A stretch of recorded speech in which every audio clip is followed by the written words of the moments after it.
നമസ്കാരം.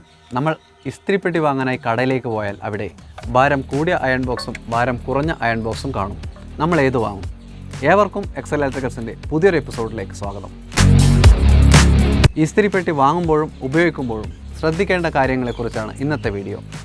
നിങ്ങൾ ആദ്യമായിട്ടാണ് ഈ ചാനൽ കാണുന്നതെങ്കിൽ ചാനൽ സബ്സ്ക്രൈബ് ചെയ്യുക, ഞങ്ങളെ സപ്പോർട്ട് ചെയ്യുക. അപ്പോൾ നമുക്ക് നേരെ വീഡിയോയിലോട്ടേക്ക് കടക്കാം.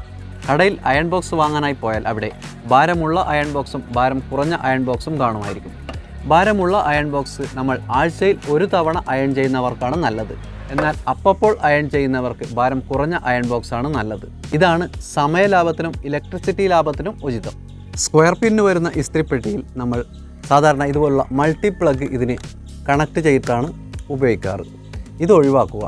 പകരം ഇതിൻ്റെ സ്ക്വയർ പിന്ന് ഒഴിവാക്കി ഇതുപോലുള്ള പിന്ന് മാറ്റി ഉപയോഗിക്കുക. ഇസ്തിരിപ്പെട്ടിയുടെ ഉപയോഗശേഷം പിന്ന് പ്ലഗിൽ നിന്നും അഴിച്ചു മാറ്റി വയർ നിവർത്തി വയ്ക്കുക.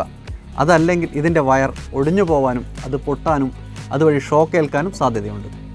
അയൺ ബോക്സിൻ്റെ അടിഭാഗം കറ പിടിച്ചിട്ടുണ്ടാവാറുണ്ട്. ഇങ്ങനെ വന്നാൽ അയൺ ബോക്സ് നന്നായി ചൂടാക്കിയ ശേഷം പാരസെറ്റമോൾ ടാബ്ലറ്റ് ഒരെണ്ണം എടുത്ത് കറ വന്ന ഭാഗം റബ്ബ് ചെയ്ത് തുടച്ചെടുക്കുക. വളരെ എളുപ്പം നമുക്കത് ക്ലീൻ ചെയ്യാൻ സാധിക്കും.